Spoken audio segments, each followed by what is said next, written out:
ज्या जनसमुदायात ती बोलली जाते त्या समुदायाच्या अस्तित्वाचा आयाम तिला लाभलेला असतो. व्यक्तीच्या समाज व्यवहाराचे माध्यम म्हणून बोलीभाषा महत्त्वाची असते.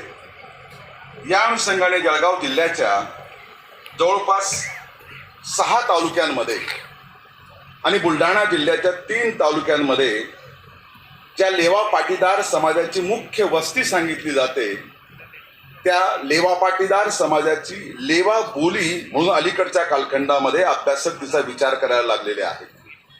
आमच्या रावेर तालुका असेल, यावल तालुका असेल, भुसावळ तालुका असेल, बोदवड तालुका असेल, मुक्ताईनगर तालुका असेल, या तालुक्यांमध्ये प्रामुख्याने या लेवा पाटीदार समाजाची वस्ती आहे. बुलढाणा जिल्ह्यातील मलकापूर तालुका असेल, तुमचा नांदुरा तालुका असेल, मोताळा तालुका असेल, या तालुक्यांमध्ये या समाजाची वस्ती स्थानं त्या ठिकाणी सांगितली जातात.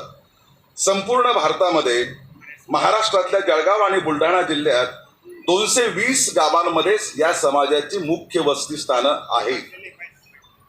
शंकर विठोबा पाटील असतील किंवा या बोलीचे अभ्यासक नीरा पाटील असतील यांनी देखील या संदर्भाला दुजोरा दिलेला आहे.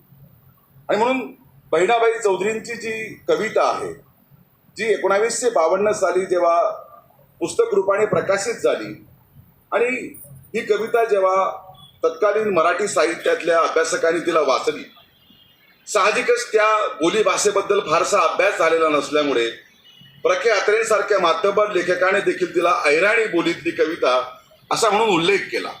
पण नंतर त्या दुसऱ्या आवृत्तीत देखील त्याची सुधारणा त्यांनी केलेली दिसते. ही जी लेवा बोली आहे ही लेवा पाटीदार समाजाची जरी बोलीभाषा असली तरी या समाजाचा जो मुख्य व्यवसाय आहे तो शेती आहे. आणि शेती हा व्यवसाय असल्यामुळे साहजिकच या शेतीमध्ये राबणारा जो दुसरा बहुजन समाज असतो, जो 18 पगड जातीतला समाज असतो, या 18 पगड जातीतल्या समाजाचा या समाजाशी संबंध आल्यामुळे एक व्यवहाराची बोली म्हणून ती या 18 पगड जातींची देखील बोलीभाषा या भागात झालेली दिसते. आणि म्हणून या बोलीचा जेव्हा आपण विचार करतो तेव्हा बहिणाबाईंच्या कवितेकडे आपण जेव्हा जातो तेव्हा एक उच्चारदृष्ट्या साधी सरळ असलेली ही बोली आहे.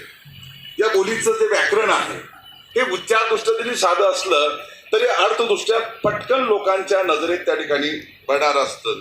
आणि म्हणून या बोलीकडे आपण जेव्हा जातो तेव्हा या बोलीमध्ये जे शब्द आहेत ते अतिशय साधे शब्द आहेत.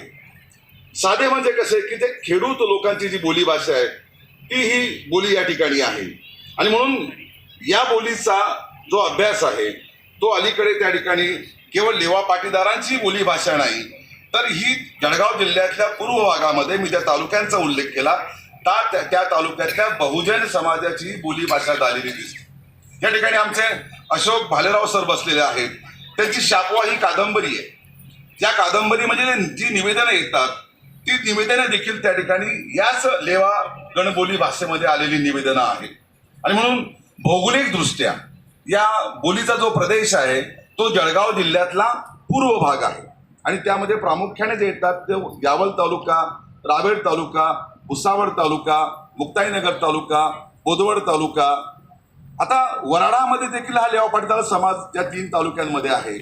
त्या वराडी लेवा पाटीदारी समाजाच्या बोलीवरती साहजिकच वराडी बोलीचा प्रभाव आपल्याला दिसतो.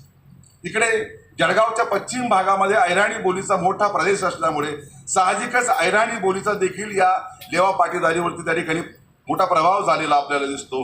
अनेक शब्द बोली या मराठीच्या उपभाषा असल्यामुळे अनेक शब्द वराडीतले लेवा पाटीदारीमध्ये दिसतात.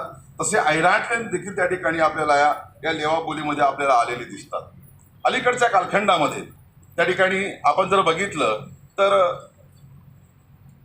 या लेवा बोलीमध्ये लिहिणाऱ्या खानदेशातल्या शीतल पाटील नावाच्या ज्या कवयित्री आहेत त्यांच्या मनाच्या बनामध्ये हा जो काव्यसंग्रह आहे या काव्यसंग्रहातल्या सगळ्या कविता या लेवा बोलीमध्ये आहे. म्हणजे ही बोली जशी बहिणाबाईंच्या कवितेमध्ये आली ही बोली सोपानदेवांच्या कवितेमध्ये येते, प्राध्यापक भानू चौधरींच्या कवितेमध्ये ती आली, डॉक्टर शेरा राणे यांच्या पासामुखी पांडू असेल किंवा जरीची टोपी असेल या बालकथेत ती आलेली दिसते. अक्रू नारखेडे असतील किंवा ज्ञानपीठकार डॉक्टर भालचंद्र नेमाडे असतील यांच्या कोसलामध्ये जी निवेदनं आलेली आहेत किंवा कोसलामध्ये ते त्यांच्या मित्रांशी जेव्हा ते बोलतात ते निवेदनं त्या ठिकाणी ती भाषा ही लेवा पाटीदारी बोली आहे.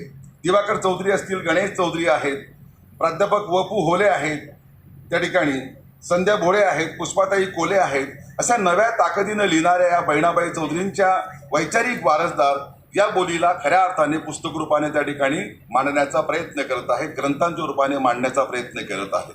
त्या ठिकाणी आता वराडी बोली असेल किंवा ऐराणी बोली असेल, त्या ठिकाणी या बोलींचा प्रभाव लेवा पाटीदारी बोलीवरती आपल्याला या ठिकाणी झालेला दिसतो.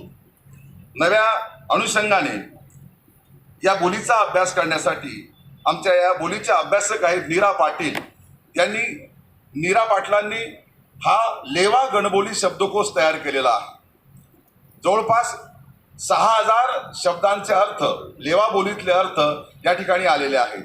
आणि कदाचित बोलींचा अभ्यास करणाऱ्या किंवा बोलींवरती संशोधन करणाऱ्या अभ्यासकांसाठी खानदेशातील ऐराणी भाषेनंतर लेवा गणबोलीतला हा दुसरा शब्दकोश असावा असं मला या ठिकाणी वाटतं. वेळेची मर्यादा असल्यामुळे त्या भाषेचं व्याकरण किंवा त्या भाषेच्या वैशिष्ट्याकडे न जाता मी या ठिकाणी थांबतो. धन्यवाद. धन्यवाद सर.